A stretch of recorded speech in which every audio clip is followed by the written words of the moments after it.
Savais-tu que découverte dans le sud de l'Irak au début du XXe siècle, la plaque Burney, également connue sous le nom de Reine de la Nuit, est un bas-relief en terre cuite daté d'environ 1800 avant l'ère commune, période paléo-babylonienne.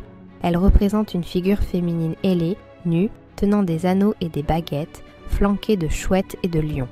L'iconographie mêle des éléments liés à diverses divinités mésopotamiennes. Ishtar, déesse de l'amour et de la guerre. Ereshkigal, déesse des enfers, voire des génies ou esprits protecteurs.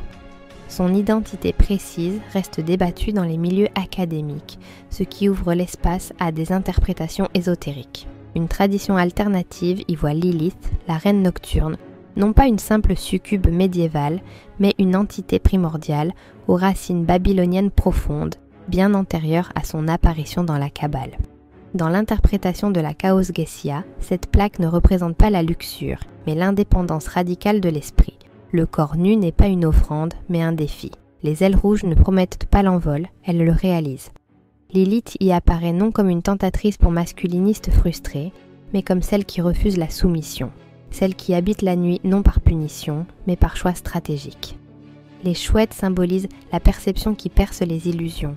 Les lions, la souveraineté sur les forces bestiales du monde.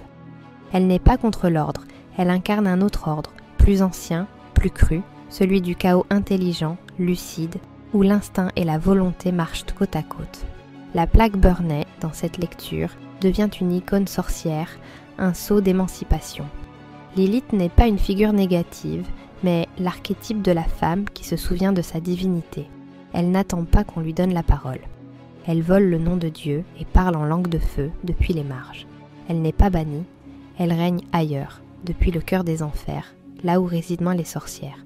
Merci pour ton écoute, abonne-toi pour des vidéos régulières sur la Chaos Goetia, la sorcellerie de la main gauche et la résistance spirituelle.